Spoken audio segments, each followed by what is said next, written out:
Hi students, welcome to the class. Welcome to Vedantu J English. I'm Diksha Ma'am, your chemistry master teacher. And today we are going to do some questions from top, like really interesting. And it's not like, oh my God, you will feel like, ma'am, this question is so lengthy.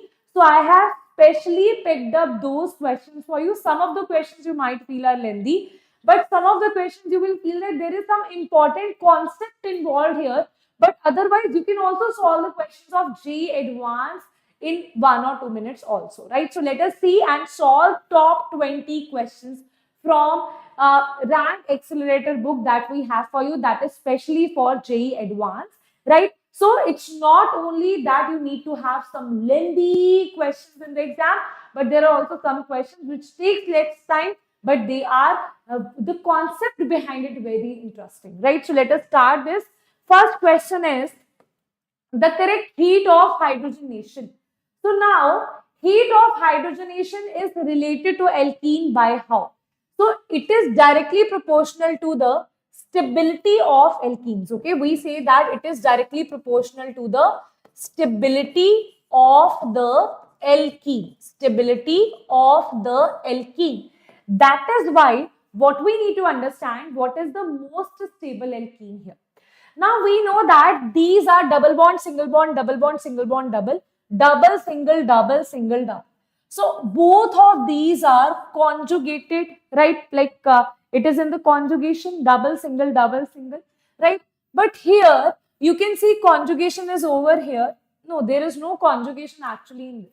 Here you can see conjugation only in this place. So that means if I see this here, out of 1 and 2, what I'll pick, which is more stable. Both are conjugated. So this is having proper conjugation. That is why this is going to be the maximum stable. One more thing to remember.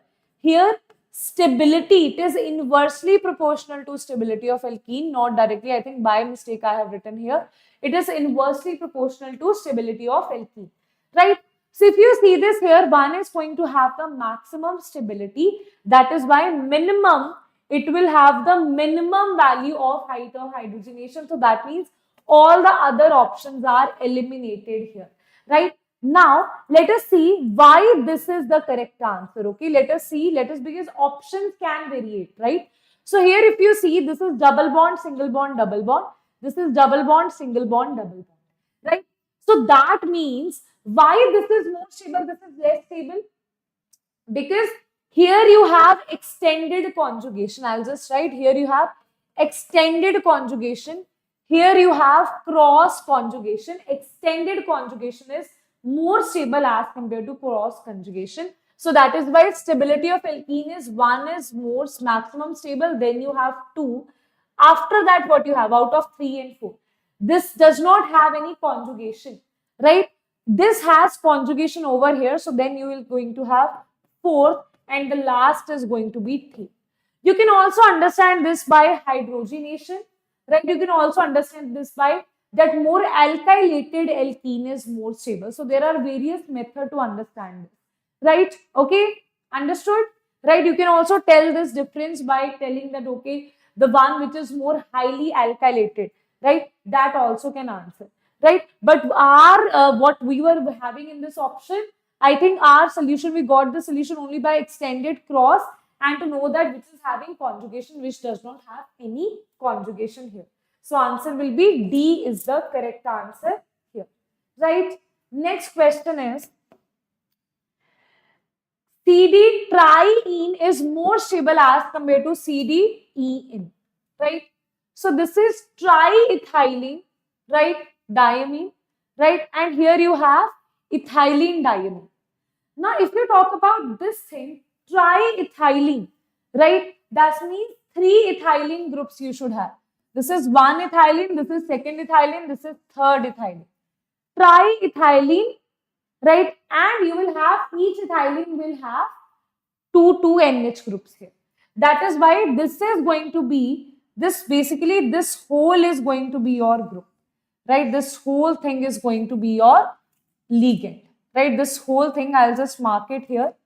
This thing, this thing, this thing, this whole thing is going to be your ligand. That means what you are saying, ma'am?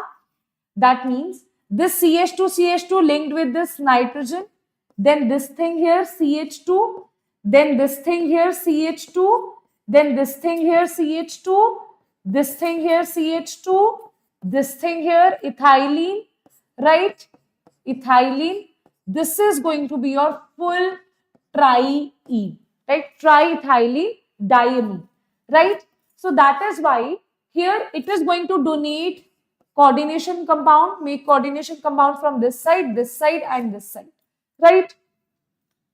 Now, if you see, is more stable than CDEN twice. En means you have ethylene diamine, two molecules. Twice means you have two molecules here, ethylene diamine. It is giving two donations here, two donations here, right? If you see which is more stable, it is having two rings, and that too, it is having pentagon rings that are two. It is having 1, 2, 3, 4, right? 5-membered rings, but it is having 3 rings here, right?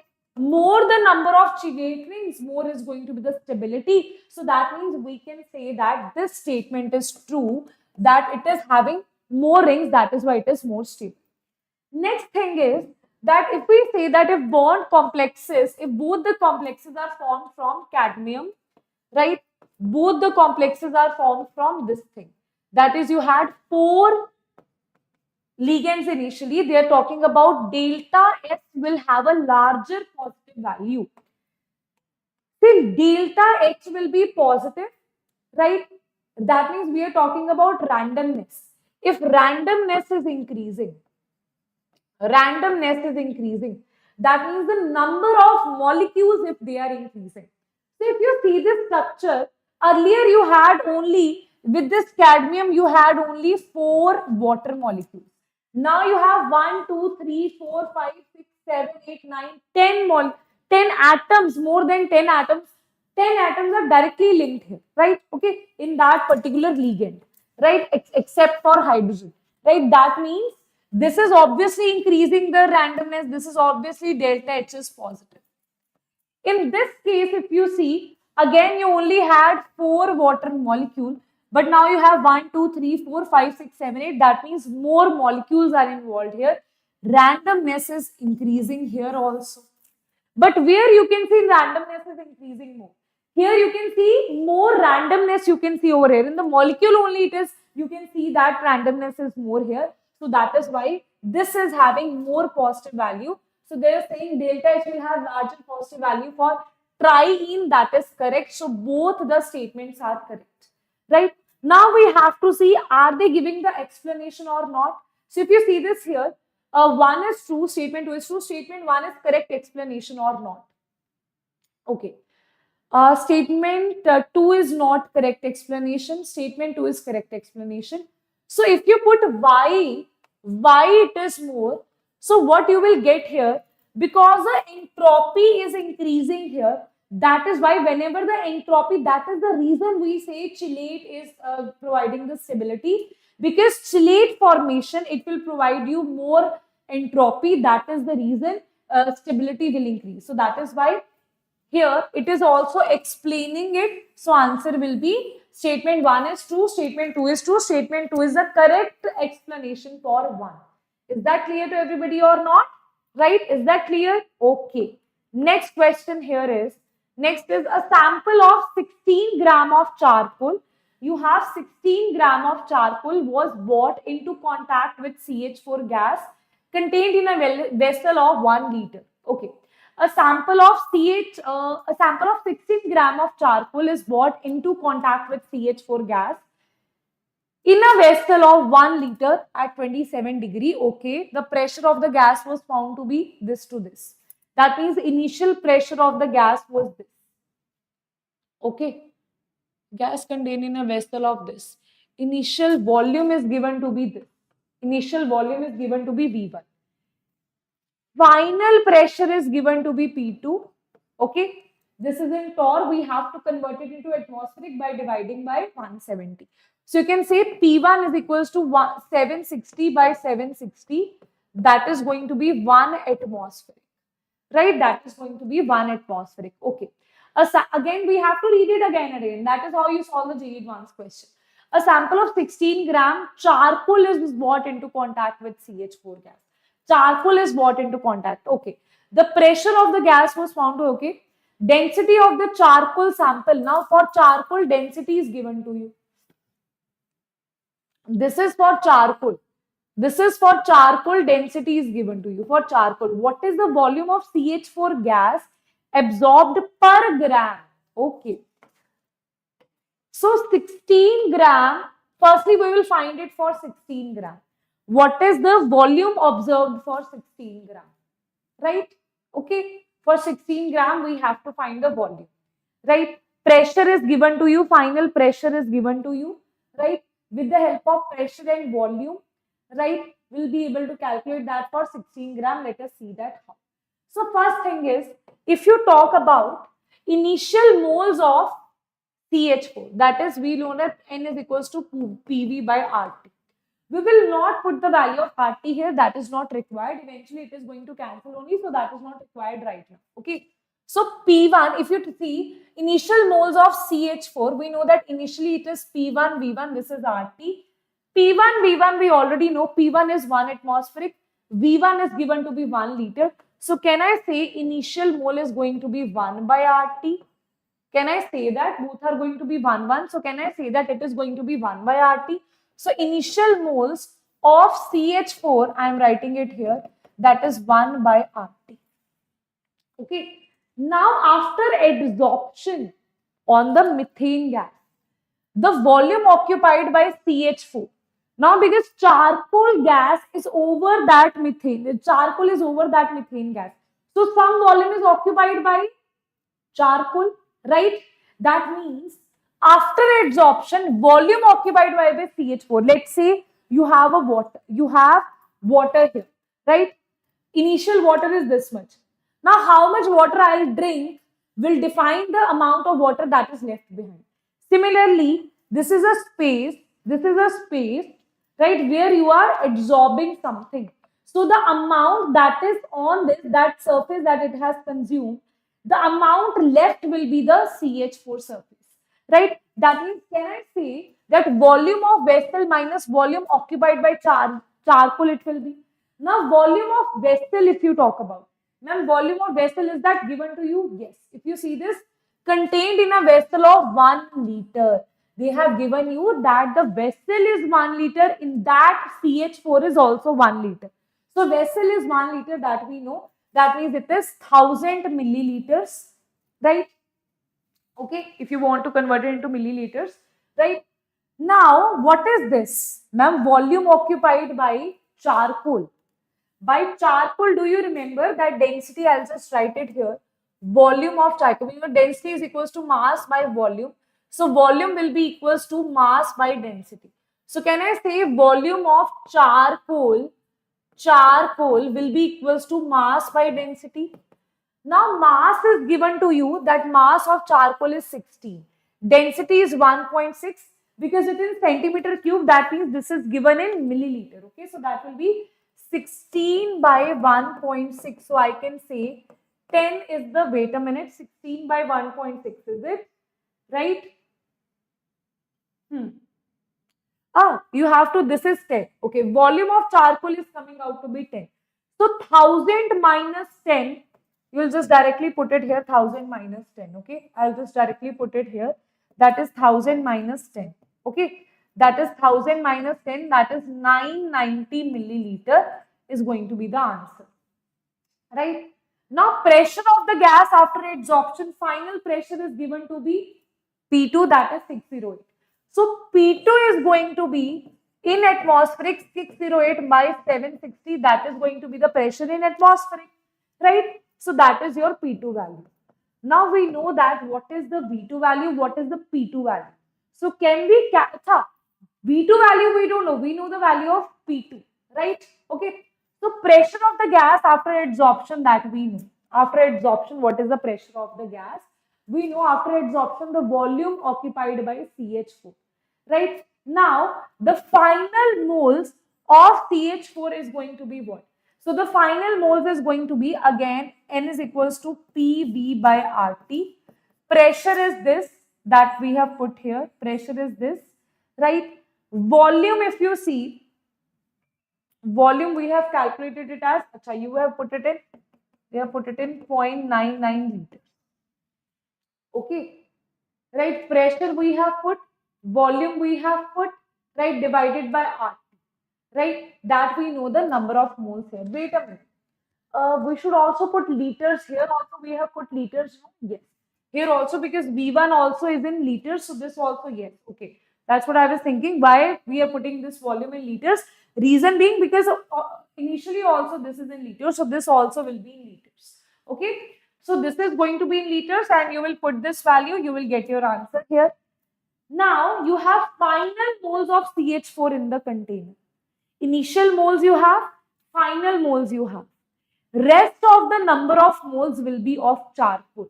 This is a space. Let's say here you have this much amount of charcoal. This much amount of charcoal is absorbed. So on my hand, how much amount of charcoal is absorbed will be my hand minus charcoal. My hand minus the area in which charcoal is not being absorbed. The area that is left in my hand that does not have charcoal will be the number of moles of charcoal here, right? So that means this will be number of moles of charcoal is initially how much you had, and after adsorption how much CH4 space you are left with, right? That is the moles of CH4 absorbed, or you can say that is the uh, number of moles of charcoal that you have that are being absorbed here, right? So 1 by R minus 608 in this. Now, volume of CH4 absorbed at 608, right? Number of moles you have calculated.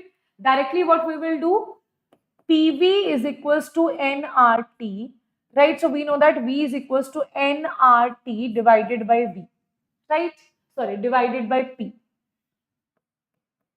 We know that the final pressure is again 608 divided by, this is the final pressure, this is the pressure, this is RT, and this is the number of moles. This is the number of moles that we have calculated here, right? So we'll put this number of moles here, right? This is RT, this is pressure. You will get this as your answer. That I told you, no, that RT eventually is going to cancel each other, so you don't need to put the values here. This is the value that you will get. The volume absorbed in 16 gram charcoal is equals to 0.26 liter. So for 1 gram it will be 0.26 divided by 16, that is going to be this per liter. In milliliter, if they are asking you, let's see if they are asking in milliliter, we'll convert it into milliliter, that is going to be 16.25 per gram, milliliter per gram. So answer is going to be B is the correct answer here, right? These kind of questions are very time consuming, very lengthy these are. Okay, understood? Next question on your screen we have, in which of the following keto form is more dominating than enol form? In which of the following keto form is more dominating as compared to enol form? So if you see this here, this one, one by one we will draw the structures here. If you see here, this is more stable, but if you put it like this or like this, these both are unstable. This is unstable because it is anti-aromatic, right? Here, this is also not stable as compared to this one, right? So definitely keto form is more stable here. If you talk about this one, this will be, here you will have double bond, here you will have OH, right? So that is going to be your keto form. That is going to be your enol form. But here you will have tertiary group, here you have OH. Bad steric hindrance will be there. That is the reason keto form is more stable. Here, you add double bond here. This is the OH here. We know that in that case, this bridgehead carbon will be sp2 hybridized, which is not at all stable condition. That is why which violates Brett's rule. That is why this keto form is more stable. Bridgehead carbon in sp2 is not at all stable. So this is also not possible. So that is why all of them are more stable in their keto form. So answer is A, B and C is the correct answer here. Right? Okay. Okay. Next is for a solution of chloroform and acetone, if pH is compared with, okay, if PS observed is compared with PS actual, right? Chloroform and acetone we are talking about, right? So firstly, you should know whether there is positive deviation or negative deviation. See, in this case, the interactions are increasing because of the hydrogen bonding here between this hydrogen and this oxygen here, right? That is the reason why this hydrogen is showing hydrogen bonding, because it is indirectly connected to a electronegative atom. That is why hydrogen bonding is observed here, right? That is the reason, because of this hydrogen bonding here, right? It has more interactions. That means it will show negative deviation. Negative deviation. Negative deviation means we know that it will, the actual PS total vapor pressure is less than the Raoult's law vapor pressure. That means it will decrease. Okay, so that is true. That is true for negative deviation. Next is, if you put limit chloroform is 0, then P acetone minus P actual is equals to 0. See, we know that simple thing. We know that usually, maybe you will get, oh my god, ma'am, what is this difficult thing? Actually, it's a very easy thing. Okay, so chloroform is tending to 0, right? That means if you see this here, wait a minute, I'll just put the full formula here. P of chloroform plus P of acetone. If this is tending to be 0, we know that PS is equals to P acetone. So PS minus P acetone will be equals to 0 then, or you can see P acetone minus PS is going to be equals to 0. That is similarly, if you say this is tending to 0, limit of acetone is 0, then P of S is equals to P of chloroform. So P of chloroform minus P of S is going to be 0 here. That is also correct, right? From this formula only we are generating all these things. Last one we have is, last thing is, P of acetone is greater than chloroform near room temperature, right? So if you talk about at room temperature, chloroform has higher boiling point than acetone, that we all know, right? It means strength of intermolecular forces is more in chloroform than the acetone, right? So chloroform, because it has more strength here, that is why the pressure is going to be low for the chloroform, right? Because if, see, what is boiling point? Boiling point is when vapor pressure is equal to atmospheric pressure. If your boiling point is more, right, that means your vapor pressure is less. If your boiling point, that means this gap is less, that means your vapor pressure is more, right? So that is why this holds true here, because vapor pressure and boiling points are inversely. If vapor pressure increases, boiling point will decrease, right? Okay, that also, that means A, B, C, D, all of these statements are the correct statement regarding this thing, right? Next question is, which of the following reactions result in the formation of pair of distereomers? Okay, see, let us see the reaction one by one, then let us see which will form the distereomers. Okay, I'll just erase this here so that you're not able to see the answer. Okay, one by one we will see this, right? First thing is, you will add H positive here. Whenever you add H positive, we know that there is formation of one carbocation, that is this. But we know that after the ethyl shift here, it will lead to a more stable carbocation, that is the tertiary carbocation. So that is why there will be ethyl shift here and you will have a tertiary carbocation here. That is the first answer. After adding Br negative, you will have this compound. Okay. Next is, if you add H positive here, right? Second question is, if you have H positive here, again you will have carbocation here. But in this case, there will be no ethyl shift. Reason is, because even if there is ethyl shift, even if I say that this is tending to be shifting here, then even then this is 2 degree only, because this hydrogen does not give any degrees here. This is 1, 2 connected to 2 carbon, 2 degrees, right? This is also 2 degree, this is also 2 degree. There is no benefit of doing that thing. So there will be no ethyl shift in this case. And the answer will be, this will be the carbocation, and hence you add Br negative, this will be your answer, right? Next is students, let us see next one. That is, you have this, but you're adding HBr in presence of peroxide. That means it follows anti-Markovnikov addition. For anti-Markovnikov addition, what you will do, right? Here, negative part is attached to more number of hydrogens. That means it will be attached on this position. So that is why it is attached on more number of carbons, the hydrogens that is over here, right? And hydrogen is attached to less number of hydrogens. Okay. Next is BH3. Here also what you are doing, this is anti-Markovnikov. Here also it is anti-Markovnikov addition. But in this case, the negative part is OH negative. Negative part is OH negative, which will get attached to more number of hydrogens here. So that will attach here, right? These are the 4 reactions that is given to you. Now, reactions you might know, but you need to understand 2 concepts here. One is the reaction, all the reagents they have asked. Second is they have asked the distereomers. So if you see this here, there is one chiral carbon which you don't see any new chiral carbon here. That is the only chiral carbon that I have, right? Okay. So because of this, even if I see this is not even the chiral carbon, this is the only one, two, this is the only chiral carbon that you have. Initially also you had which chiral carbon? This is 1, 2, 3. Initially also you didn't have any chiral carbon. Okay, right. What about this one? Here this was initially chiral. Here this is also chiral here.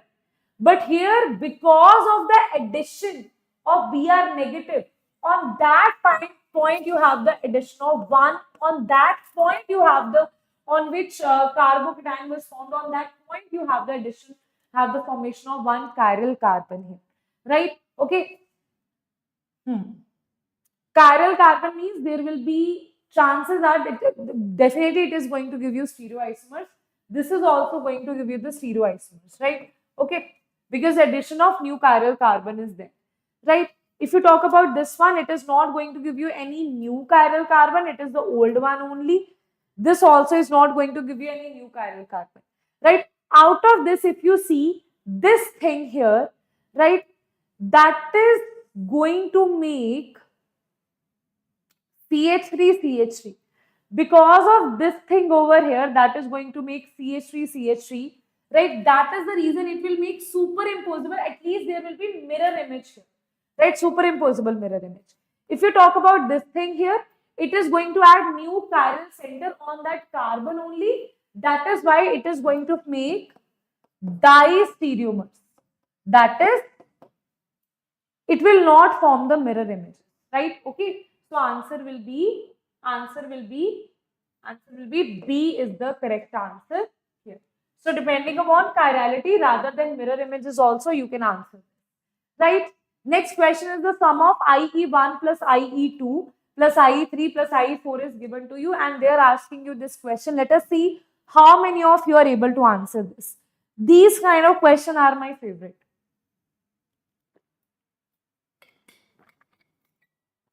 Because here logic is applied rather than calculations and all, right? So here you have, according to the given information, the correct statements are. If you see here, IE1 plus IE2 is lower.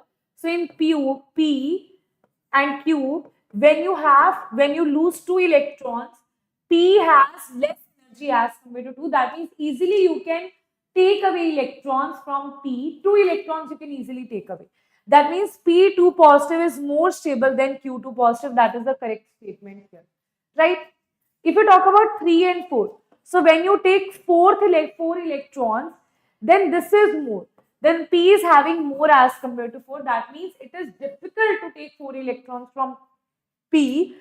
So P4 positive is less stable as compared to Q4 positive. So answer will be D is also the correct answer. So answer is A and D are the correct statements for you, right? Okay. Next question we have a compound here where we are adding PCC, then we are adding ethylene glycol, then we are adding MeMgBr. So firstly PCC, there will be mild reduction, right? So we have 2 OH here. So this is the ketonic part, so it will convert it into ketonic and this will be converted to aldehyde here, right? So 2-degree alcohols with PCC mild are converted to ketone, 1 degree to aldehyde, right? So this will happen. After that, you add ethylene glycol, and whenever you have a ketonic group and here you add ethylene glycol, what exactly happens here? There is formation of acetal here from aldehyde, right? So basically water will be eliminated, this H and this oxygen will be eliminated, and you will have the formation of this O and O, this thing will be formed here, right? Because here for this O you have 2 carbons, so that means this 2 oxygen and CH2 will be formed here, just like I have shown you here, right? After this, when you add MEMGBr, then this Me is going to attack here. Electrons will jump here, so it will give rise to OH, and here you will have CH3. After hydrolysis, all of these bonds will break, and this will again get converted to CHO, and this will be converted to OHCH3, right? After that, you are adding NaBH4. Now, remember one thing, NaBH4, it is a good reducing agent. So what it is going to do? It is not going to affect OH here. No effect on that. But it does affect the aldehyde group, that is, it is converted to CH2OH, and that is your final answer here, right? That is B is the correct answer, is it? Yes. B is the correct answer here, right? No one will answer this in the exam, right? Because what you have is, this is same, this is it, you just have the addition of one CH3 here. That's it, right? So that is why it might confuse you in the exam that how can this option is possible? The reactant and the product is seeming to be same, right? That is why I have put this question here, right? So in exam, you can easily get confused here, right? Okay. Next question is, the value of delta H of transition of graphite to diamond is given to be 1.9 kilojoule at 25 degrees Celsius. Entropy of graphite is higher than entropy of diamond. Now, if you see this here, what they have given you, that value of delta H of transition of this and this is 1.9. So, delta H of graphite to diamond is given to you. Entropy of graphite is higher. That means the reactant is higher as compared to product. Reactant is higher. So in this case, if you talk about this particular reaction, when this conversion is happening, in this conversion, delta S is going to be negative. Delta H is given to be positive. Delta G, we know that thermodynamical stability depends upon the delta G value. We know that by Gibbs-Helmont equation, delta G is equals to delta S minus T delta S. This is given to be negative. This is given, delta G is equal to delta H minus T delta S. So this is given to be positive. So overall term will always be positive for this, right? That means this reaction is always going to be non-spontaneous. That means graphite to diamond will not exist. That means graphite is more thermodynamically stable. This reaction will not occur, right? That means you need to initiate it for this reaction to occur. That is why graphite is more thermodynamically stable. So A option is incorrect, B is correct. But they are asking you, this implies that it's a multiple choice question, okay? So all the statements, you have to see C and D also, right? So diamond will release more heat on complete combustion as 25 degrees Celsius. So if you talk about the heat release here, see, if you say graphite to diamond is delta H is positive. So diamond to graphite, delta H will be negative. That means definitely graphite will release more heat on combustion. That means it is going to release the heat. So that is also the correct statement here, right? Delta G transition of diamond to graphite is negative. Definitely if from graphite to diamond is positive, then from opposite this is going to be negative. So answer is D is also the correct answer here. And here you will have B, D and B, C and D are the correct statements here, right? So answer is B, C, D is the correct statement. Okay. Next question for you students here is, Which of these compounds 1, 2, 3, 4 is reducing disaccharide? Right? So here they have not asked you proper like the way you cram, this is reducing, non-reducing. No, they have given you the structure. So you need to find the logic behind that. You should know the proper logic behind that. Okay. So let us see the proper logic behind that. See, these carbons, these are your glycosidic linkages. If after this glycosidic linkages, right, you have carbon connected, because here you have oxygen connected. So that is why this is going to be non-reducing, right? If after this you have carbon connected, that means like this. Here you have carbon, then you have oxygen, right? So now this is your reducing site where reduction can happen, right? Here also after this carbon you have oxygen connected, here you have oxygen connected.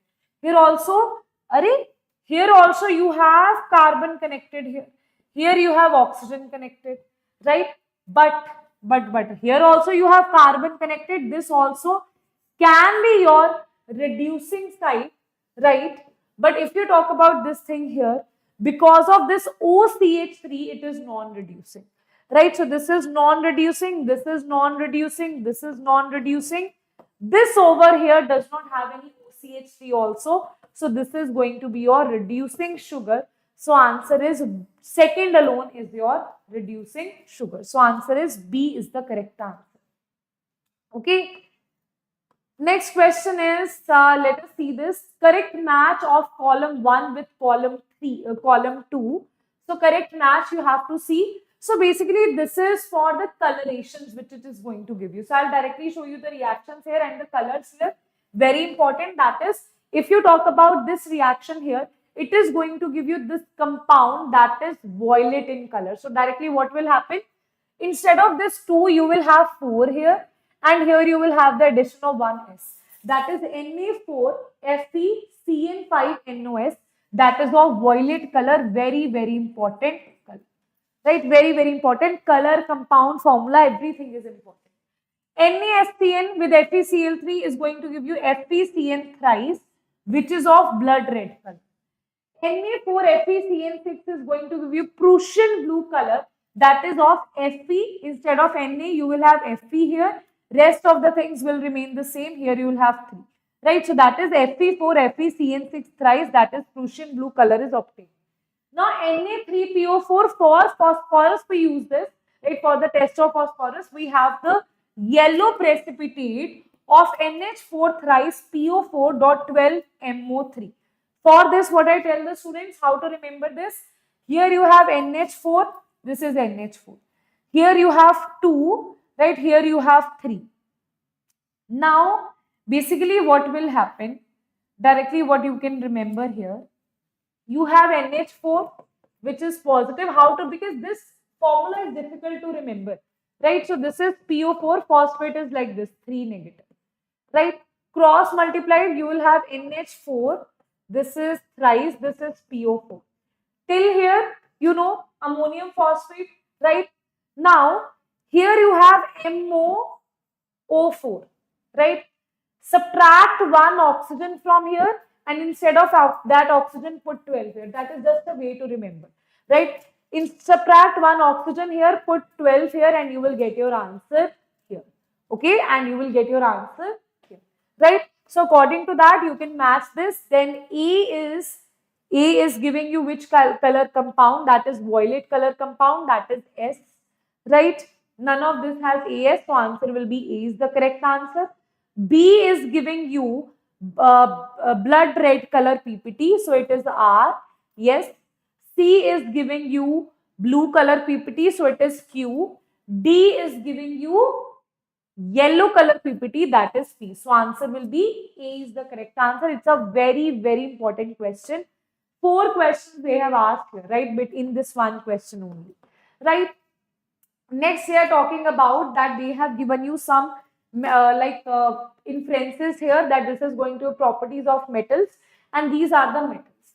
So when you talk about the yellow flame color, that is given by sodium here, right? So A is R, that is for sure. and that means A is the only option that we are left with here. Let us see the rest of the options here. B, if you talk about most, wait a minute, most reactive metal, they are saying yes.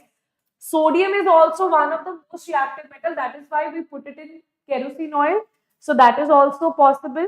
For B, it is R is possible, right? Yes, that is definitely true. Then for C, you have gives carbide with carbon, right? Now remember that alkaline earth metals, right? They will give carbide with, they will give carbide with carbon. Like you have CaCO, CaC2, you have MgC2, okay? C2, all these are the carbides in which you have studied in organic chemistry also the reactions. So this will give, right? But you know what? Lithium will also give, because lithium has a diagonal relationship. This, just give me a minute. Okay, because lithium has diagonal relationship with the alkaline earth metals, that is why this is also going to give you the answer here. So PQS, that is true, right? Then for D, what you have? Metal nitrate, metal oxide, plus NO2 plus O2. Okay. So when you have any metal nitrate on heating, if it gives metal oxide plus NO2 plus O2, that is also the property of alkaline earth metal. That is why it is given by CaMg and allied, which is giving diagonal relationship here. So answer will be A is the correct answer here. Right. Next question, students, we have two equilibria are simultaneously existing in a vessel. So you have two equilibrias that are simultaneously existing in a vessel. So for that, what you have NO, you have NO2, right? You have N2O3, and here you have NO2, give rise to N2O4. One by one, we will see what exactly we are doing here. Two equilibria are, simultaneous equilibrium is very important for your JEE Advanced, right? Very, very important for JEE Advanced, right? So here initially only NO and this are present in 3 and 5 mole. So here that means this is present in 3 mole. Initial is given to you. This is present in 5. This is in 0. That means after some time it will have 3 minus X, that is the stoichiometry. This will be 5 minus X, and that will be X is formed, right? Here, initially you had only these two. The total pressure at equilibrium is 5.5. Okay. So after some time, you will have this NO2, which is here 5 minus X, and here it is 0. So now you will take out how much amount here? This will give us 2 of NO2 is giving us this, right? So if you take out 5 minus, I'll just put it here, because 5 minus X, and you multiply stoichiometry with the amount that you are dissociating, that is minus 2y, right? And here you have the formation of Y. Okay, here you have the formation of Y, right? That is clear. Now we know that NO2 should be same. If here you have minus 2y, here also you will add minus 2y, right? So that is the overall reaction. Is that clear? For simultaneous equilibrium, that is how you are going to solve this. Now here, let us see the question. They have given the total pressure at equilibrium is 5.5. With the equilibrium pressure of NO2 is this. See, NO2 has this pressure, that means 5 minus X minus 2y is equals to 0.5. This is the first equation that you can have, right? Second equation can be, you add all of these things, that is 3 minus X plus 5 minus X plus 2y plus 5. When you add all of this, that means when you add this thing here, that is 3 minus X plus 5 minus X minus 2y plus X, this is already there, plus Y is equals to 5.5, that is given to you, right? So these two things are given to you. What they are asking you, find the Kp1 value. So Kp1 will be this thing, Kp2 will be this thing. One more thing that is given to you here is Kp1 value. Okay, one more thing is Kp1 value. So Kp1 is, Kp2 value is given to you. Sorry, Kp2 value is given to you. So from Kp2 also you can answer this. Okay, from Kp2 also you can answer this. That if they have given you the value of Kp2, that is equals to product by reactant. So this is pressure of N2O4. Pressure of N2O4 is what? Y, right? Divided by pressure of NO2, that is given to be 5 minus x minus 2y, right? So that is given to be 5 minus x minus 2y, right? Okay. Very simple. You can use it, this pressure here, because what they have given you, this Kp2 is equals to pressure of N2O4 divided by NO2 square, right? And the pressure of this NO2 at equilibrium is given to us. That is given to be 0.5. So you just put the value 0.5 here. This is 8. So y is equals to 0.5 square. 8 into 0.5 square. That is going to be the value of y. When you put the value of y here, you will get the value of x here, right? Because only x is the variable here, so you will get the value of x here, right? Y you know, x you know. Now you can easily solve the value of Kp2 here. Okay, what is Kp2? So beta, what you have to do, this I already told you. I'll just delete this page here, right? This I already told you. Pressure of this is this. You just have to solve this. Value of y is coming out to be 2 from here, right? Once you know the value of y, put it over here, you will get the value of x also, right? When you solve this, you will get x plus y. See, when you are solving this equation, you will get x plus y is equals to 2.5. Y value is coming out to be 2, so x value is going to be 0.5 here, right? Now you know the value of x also, y also, right? Now you know the value of, just give me a second. Now you know the value of x also, y also. So what you are going to do, just put it over here in Kp1. Kp1 is N2O3 divided by reactants, that is NO. All have stoichiometry 1, is it? So it is N2O3 divided by NO2 and NO. Yes. So that is why that is going to be there. N2O3, that is, we can calculate it from here, right? Putting the value of x and y. X is coming out to be 0.5. Right, this is coming out to be NO2 they have given you, that is 0.5. This is coming out to be 0.5. This they have given you 0.5. 3 minus 0.5 is 2.5. So you know all the values, that is 0.5. 0.5 divided by 0.5 into this, so answer will be 0.4 is the correct answer here. Is that clear, students? Is that clear? Okay. Next question we have, match the following. So these things are given to you. You have to match all of this. Okay, match all of this. Firstly, when we talk about I negative, what it is, basically you have options like strong nucleophile, strong base, good leaving group, weak base. So these are the options that you have. So I negative is a strong nucleophile, right? It is a good leaving base. Sorry, it is a good leaving group, right? Okay. Now you tell me whether it is a strong base or a weak base, right? Base means the tendency to accept the proton, right? Now we know that Hi is not that stable. That is why it is not a very, very good base. So we can say P, R and S. P, R and S are there in two options here, right? Yes. Okay, so P, R and S are there in two options here. That's why we can eliminate these two options here. P, R and S are in two options, right? Weak base, it is because Hi is not very stable. It is a very good like leaving group, right? We know that down the group, leaving group tendency increases because of the size increases. Strong nucleophile, it is definitely, right? Okay. Then you have CF3SO3 negative, right?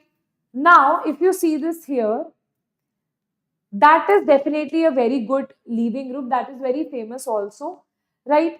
And then you have, it is a weak base, right? Because 3 fluorine atoms are attached to it, so it automatically makes it weak base, right? So that is R and S, R and S. Here you don't have R and S, so answer will be B. Let us see the C part, that is water. From water also you can answer this, right? So water is, wait a minute. Good leaving group, definitely. Water is a weak base, definitely. We all know water is a weak base, right? Okay. So that is also corresponding to RNS here. D is your ethoxide, right? So ethoxide is a very strong base. It is very famous as a strong base, right? So here it is Q, and it's also very strong electrophile. So it will be P and Q. So answer is B is the correct answer here, right? Why I'm telling you options even after the answers? Because that is important for you to know, right? Okay. Now let us solve this question here. It is a lengthy question, so everyone, let us solve this here. Let us solve this here. See the question firstly. The question is not difficult, it's lengthy. Okay, it's on the lengthier side. Sometimes the questions you can solve it in seconds, but the question is on the tougher side. So I have shown you the collection of both kind of questions. Okay. 1 gram of carbonate of alkaline earth metal was dissolved in 25 milliliters of 1 normal HCl. So HCl you have 1 normal and that is 25 milliliter initially. 1 gram of carbonate of alkaline earth metal was dissolved. The resulting liquid, the amount that you are left with, required 50 milliliter of this caustic soda. You had this to neutralize it completely. Now they are saying firstly carbonate is used with HCl, then you have the resulting HCl that you are left with. That resulting, the left out HCl is reacted with caustic soda, right? And caustic soda volume is given to you and normality is given to you, right? Okay.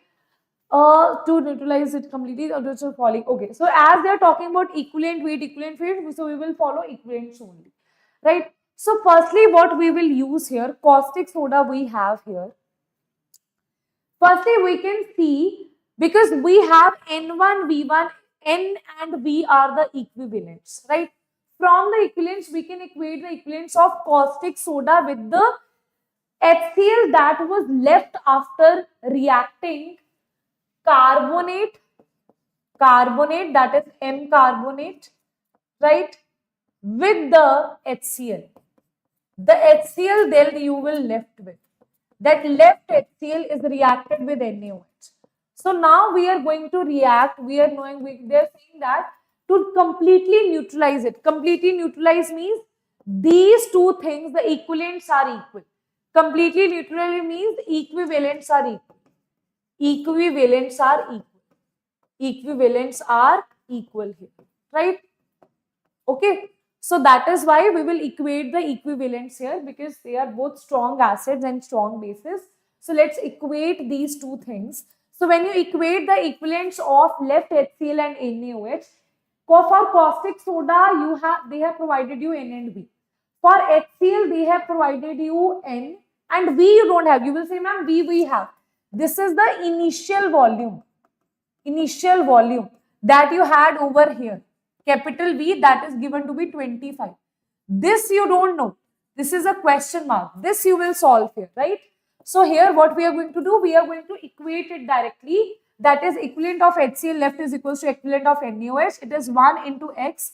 X is the volume of HCl left. HCl that was left, right? So here we have taken X here, that is the volume of HCl left. 50 into N by 10. So X is coming out to be 5 milliliter. That means if I see here, you had the answer, that is 5 milliliter you have consumed. That means here how much amount of HCl must have reacted with MCO3? 20 ml must have reacted. 20 ml must have reacted with MCO3, right? Okay. We have no idea which volume of MCO3 we have, but we know that we now know the volume of HCl that was reacted with MCO3 and the normality of HCl that was 1 normal.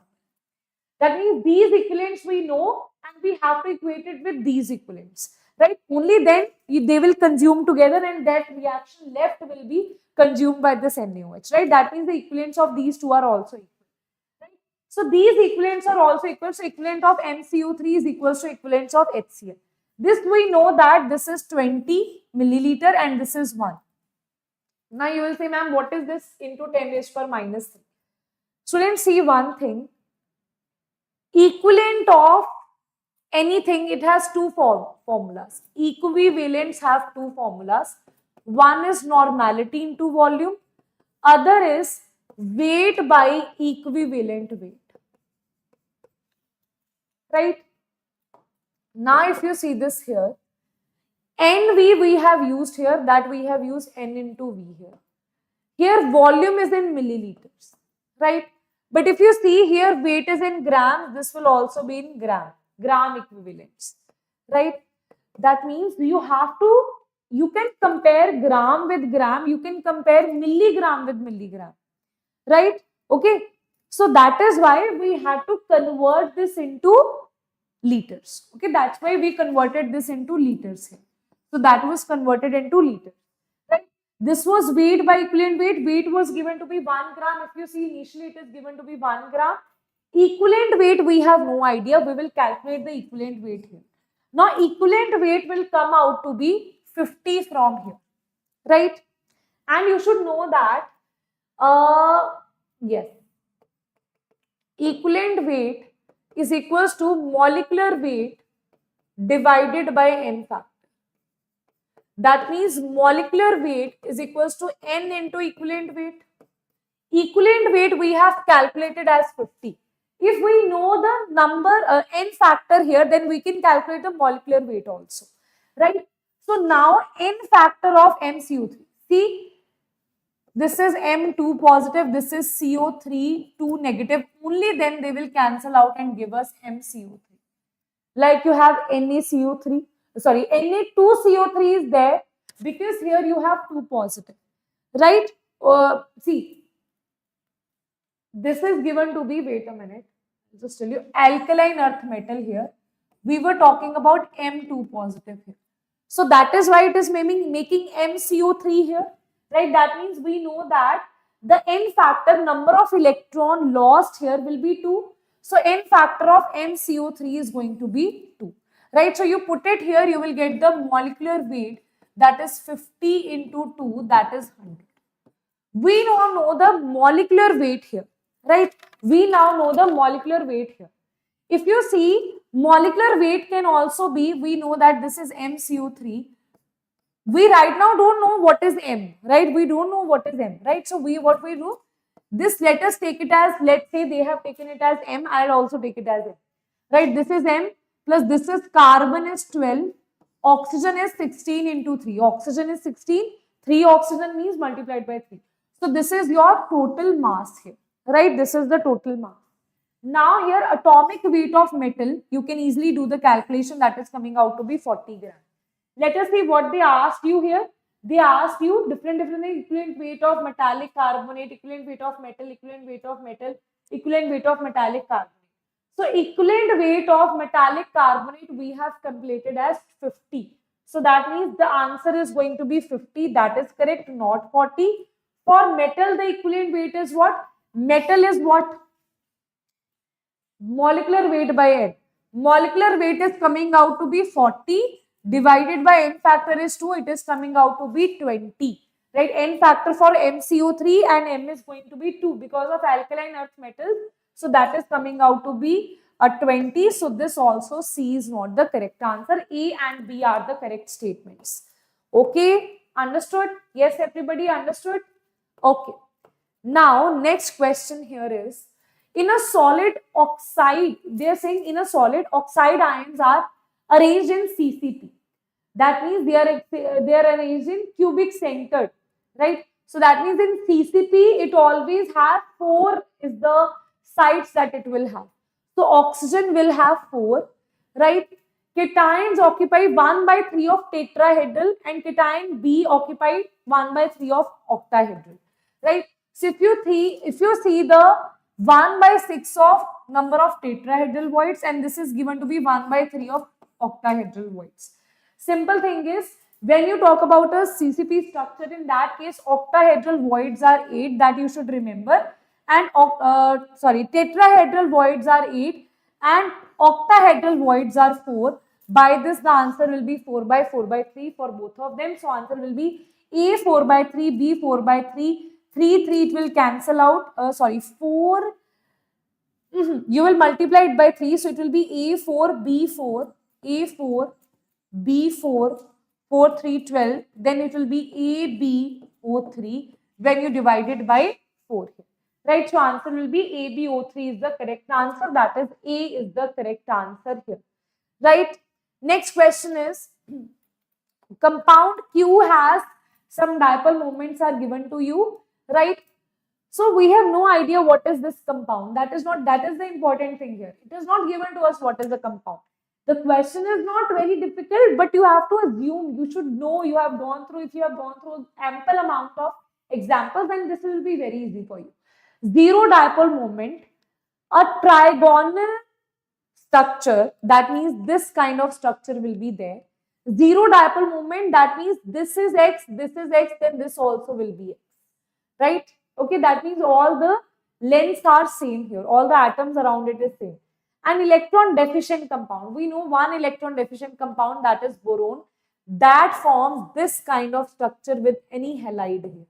If you take it as X, or if you take it as chlorine, whatever you take it. It is a Lewis base, yes, the one that is electron deficient. Acha, Lewis base.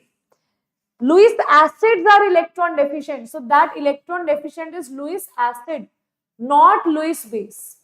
It is Lewis acid. So we can say which of the following is the correct code here. Zero dipole moment, it is there. A planar trigonal structure, it is there. An electron deficient compound, it is there. So 1, 2, 3 is the correct code if I assume that it is BF3. Now, that should click in your head that we are talking about this particular molecule from the practice. Okay. Next is, predict the correct product when Cl2 is passed through this solution. So this is the solution. When Cl through will be passed, they are saying H positive, Cl negative, O2, both having oxygen 18 isotope. Then HOCl, HClO through, both having 18, HClO4, HCl, Cl2, H2. So answer is, you will have H positive, you will have Cl negative, and you will have O2, both oxygen having 18. So answer will be A is the correct answer. That is a factual based question. You should know the reaction. You will be able to solve it. Right? Okay. Next question is, amino ketone shown below undergoes spontaneous cyclization on standing. What is a major product of this intramolecular reaction? See what will happen here. We know that this is the double bond, this is NH2. This will take water, because on standing means directly it is forming a cyclic compound, and how it can form, we know that this is electron deficient, this is electron rich, right? So this is basically this H2 and this oxygen is going to leave, and it is going to make a double bond over here, right? So that means this carbon with CH3, right? This carbon with CH3 is going to make a double bond with nitrogen. Okay, this is not a double bond. It is going to make a double bond with nitrogen, which is further connected to CH, which is having one CH3, then CH2. Yes.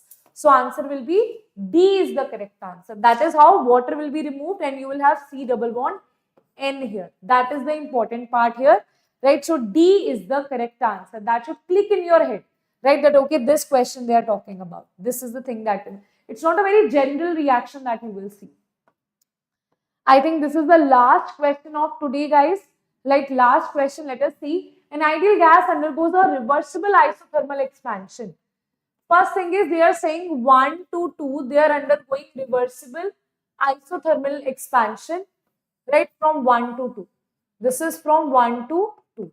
Then they are saying is followed by a reversible adiabatic expansion from 3 to 4. 3 to 4, it is a reversible adiabatic expansion. Right, the correct plots representing the changes from 1 to 2 to 3, right? This is what they are asking you here, right? This is what they are asking you here, right? If you see this, in P and V graph, we know that both are TP here, right? Both will have the same graph, so this is the correct answer, right? If you talk about,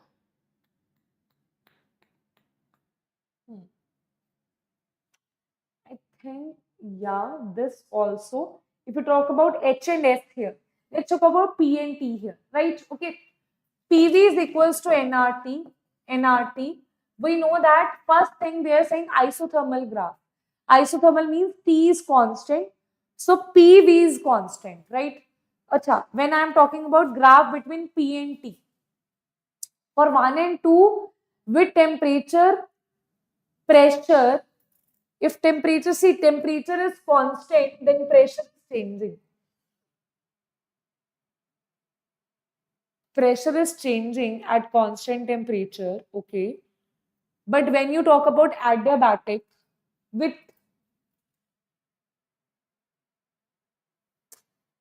PV is constant here. So PV, so we know, okay. Temperature is constant. So when you have one temperature, temperature is constant, pressure is changing here. Okay. Yes, that we can see because temperature is constant here, right?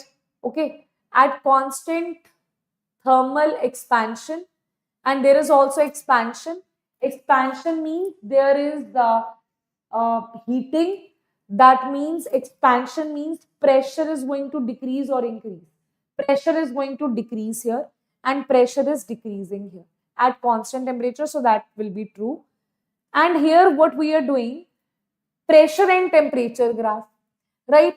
So for adiabatic, we know that Q is 0. So pressure Q is 0, that means W is equals to, wait a minute, delta U is equals to Q plus W. So W is equals to delta U, right? Okay. So here if you see, P is directly proportional to T here, right? So as you see, temperature is decreasing, pressure will also decrease. That is also corresponding, I feel, is true, right? So this also will be true, right? I think B also should be true, है ना? Yes, A and B both are true, right? Okay, so you have to see the ideal gas equation and you have to see which is true and which is not. Apply the equations here. If you see H and S here, right? In this case, there is no as such relation that you can tell about reversible. There is a state, that means they are saying if entropy is same, then at constant entropy, enthalpy will increase. Let's say for isothermal, they are saying that enthalpy will be same no matter entropy is increasing. That is not possible, right? Enthalpy cannot be same. If you are saying temperature is constant, at least there should be some increase or decrease in the like heat should be exchanged. There should be like here you can have heat constant. And heat should exchange in isothermal process. If temperature is constant, we are saying entropy is increasing, then there should be something regarding your enthalpy, right? Then this is going to be the wrong answer, right? Talking about this here, temperature and entropy at constant temperature. See, if the temperature is constant, right, entropy will increase at constant temperature. So we are saying the temperature is constant, right? We know that entropy of the universe is always increasing, right? Okay, so that means we can say that is the correct thing. But if you see that for adiabatic process, that too reversible, we know that entropy is equals to Q reversible by T. So if you put this is 0, Q reversible is 0. If it would have been irreversible, the answer will be different, right? Because it is reversible, then delta S is also 0. That means entropy is constant here, right? So we can see entropy is constant no matter temperature is changing for adiabatic. So that is also true. So that means A, B and D graphs are true here. Is that clear to everybody? A, B and D graphs are true here. Is that clear? Okay, yes. So that was about your JEE advanced level of questions, right? Really interesting question I have picked up. See, in one lecture, if I pick all the lengthy questions, you will get mad over here, right? So that's why I have picked mix of questions. Some questions were like, you can answer this. Now, this question, if you know the concept, this is not a lengthy question, but this is a very good conceptual question, okay? But if you talk about that equivalence, that was not a very tough question, but that was a very lengthy question. So many things were involved there, right? So two things are possible. Either it will be less time consuming, but the concept will be really interesting, or it will be less time consuming, more time consuming, and the concept will be doable to you, right? So that is totally your choice. Now, these kind of questions, you will see all the questions I have picked up from this book, that is Rank Accelerator JEE Advanced book for physics, chemistry, and mathematics. Link is in the description. Really interesting questions are there in this book, right? As I have shown you the sample also, you are totally going to love it. It is with the solutions. And if you're someone who is looking for a guide, a mentor who can teach those questions, right? Then students, here we have Eklavya batch for you. So Eklavya batch is specially designed for JEE Advanced students, for those students who want to study in English for their JEE Mains to JEE Advanced level. Here, right now what we are doing, discussions are going on, doubt sessions we are taking, right? Previous year question discussions are going on right now here, right? But if you feel that, ma'am, I am okay, I just want a book where good questions are there so that I utilize my time in good things. See, theory part you have already done, right? The more you solve the questions, the more are chances you will be able to do good in JEE Advanced, right? JEE Advanced is not about theory, it's about question practice. Remember that, right? More question you practice, more different kind of concepts you will see, and not even a single concept, right? The way of asking question is different. In every concept you will see how they will ask you question from, like assertion, reasoning, statement based. These are little things. Graphical based, complicated question, level 1, level 2, level 3 kind of questions in JEE Advanced as well, right? So everything is there in this book. The link is in the description. You can see that. And according to that, I would advise you, this is just at something, I think 1665 or something. Some 1600 is the price of this book. So that is very minimal price for these three books here for physics, chemistry, and mathematics. So everybody do purchase it. It is in the description. That is very valuable for you. Okay. Yes, everybody. Chalo. Okay, then this is Diksha Kaushal signing off. See you all in the next session. Till then, bye-bye. Take care. See you.